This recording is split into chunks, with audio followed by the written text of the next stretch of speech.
Alright, so this is the first videotaping. As Victor, as you requested, this is first ever sample of my video work. There will be more to come. So this is you might remember hearing about it. I don't know. This is the block tank I've been setting up since. I got the tank in 2021. I started getting the fish for it in 2022. I kept a journal about it. I think I mentioned to you that journal once or twice. I don't know.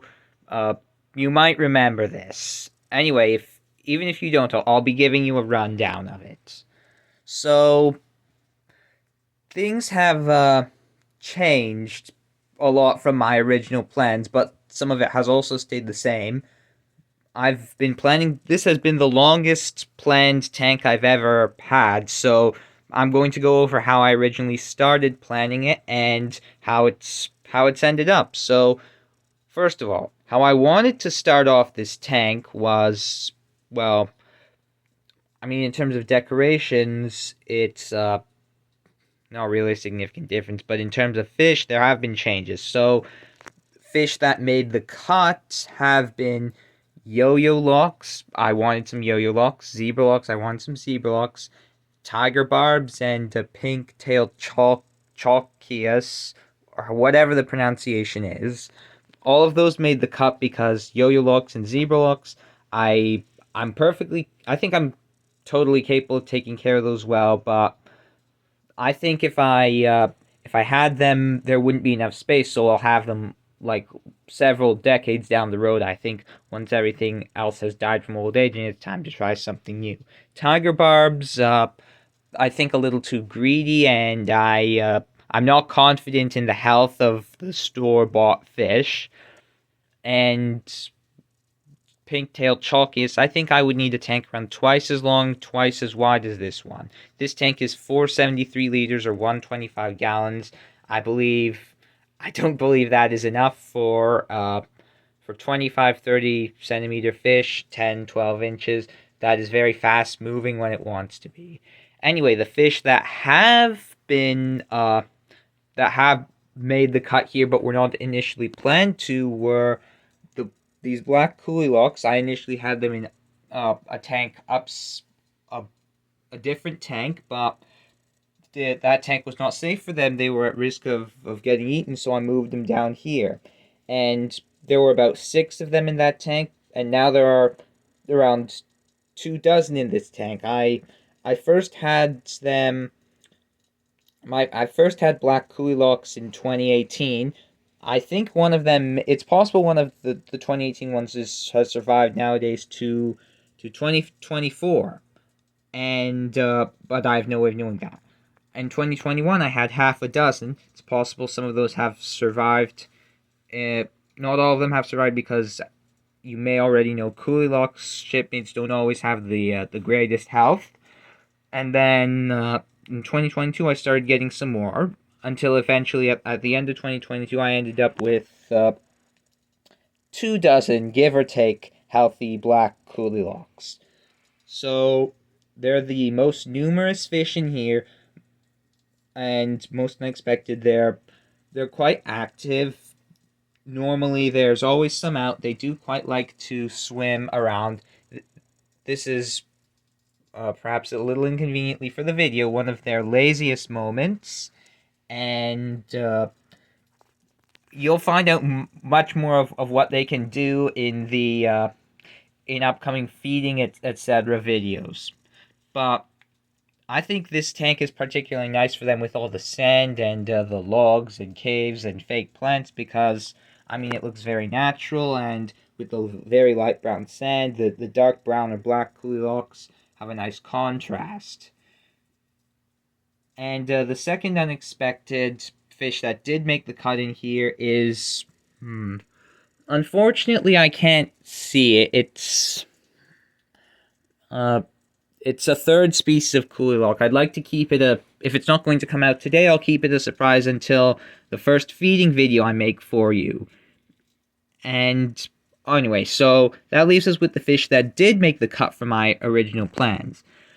The perhaps the most holy grail of the fish that made the cut from my original plans are these Burmese lochs. And these Burmese lochs I've been looking for I think at least 2018. I think they're my favorite kind of botia, whatever the pronunciation is, loch. And well, of course they're gorgeous fish with those spots. They're also very active fish. They have a real personality. I'll uh, I'll get to explaining all their names and everything when I get to a more comprehensive feeding, etc. video.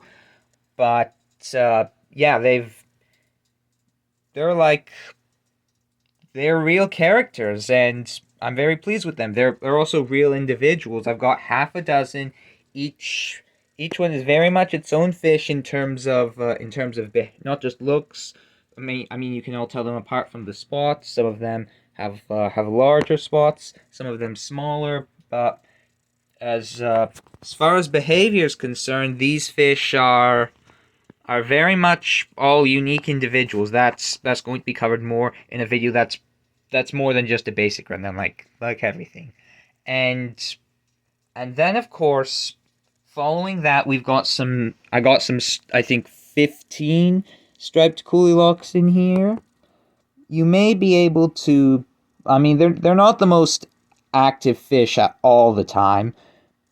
So a lot of the time they do like to hide, although there are times when they are more active. So if I can't get any good clear shots of them in this video, I'll show you some more in future in a future video.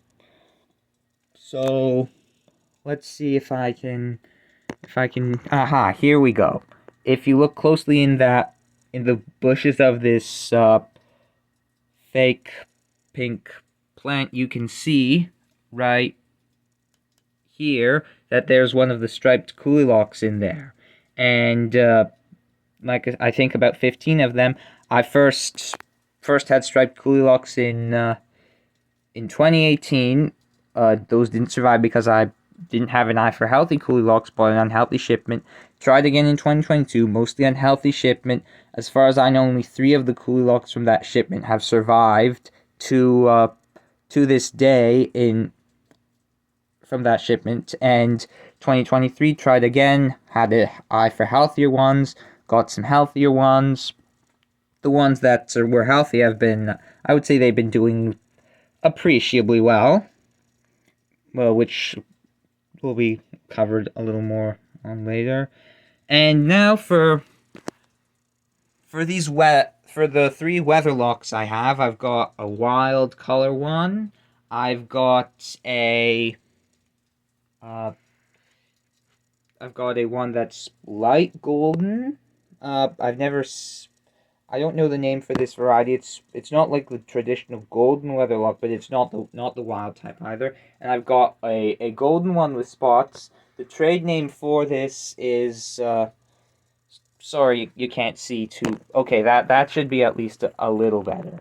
The trade name for this one is called 24K golden weatherlock, and this one and the wild type one were gifts, Christmas gifts to me from a very, very, very great friend of mine called Liam.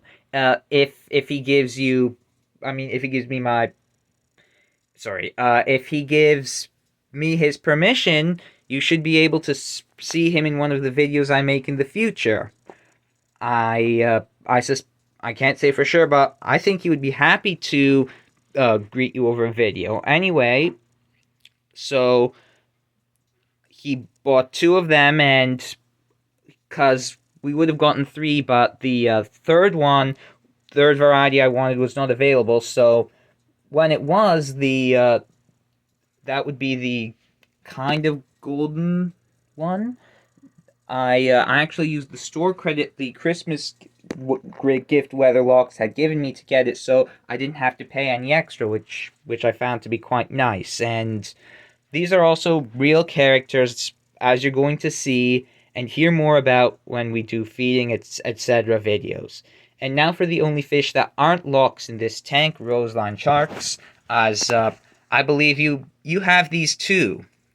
And as you know, they're very beautiful, a very beautiful kind of fish. They're always on the move. They can be a bit skittish or high strung, and but they're easy to take care of. Otherwise, not cheap fish.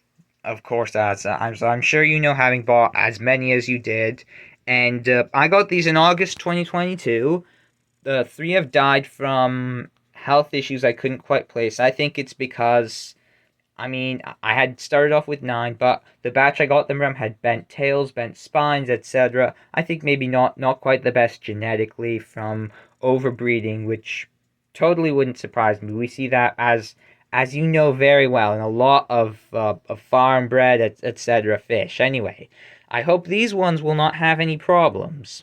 So that's the first overview of this will be a brief taste of what's to come. I'll give you basic overviews of the rest of the tanks in future videos, and then in videos following that we'll do the feeding time, and then I'll give the story videos just like you give about different types of fish.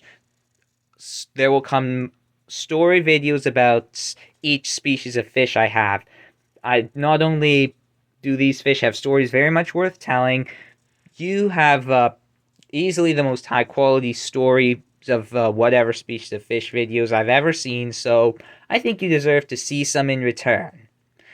So Victor, I hope you enjoyed this video. I hope it's giving you a good idea of the kind of content I can make or my video skills, and I hope it's I hope you hope to see everything you wanted to see when you were hoping to see a video. So I'm sorry, I didn't introduce my name is Ethan, and it was a pleasure making this video for you.